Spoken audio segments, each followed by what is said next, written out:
আমি ফলাফল ঘোষণা করছি।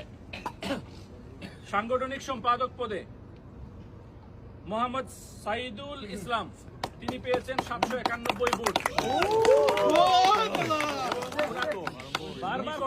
প্রতিদ্বন্দ্বী পেয়েছেন সুলতান আহমদ, তিনি পেয়েছেন 289 ভোট।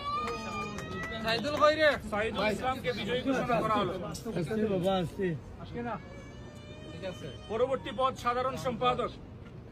সাধারণ সম্পাদক পদে মেহেদী হাসান শরীফ, তিনি পেয়েছেন 572 ভোট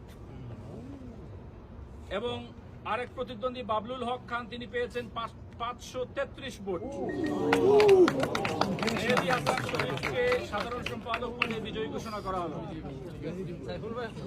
সভাপতি পদে মোহাম্মদ শরফুল ইসলাম, তিনি পেয়েছেন 664 ভোট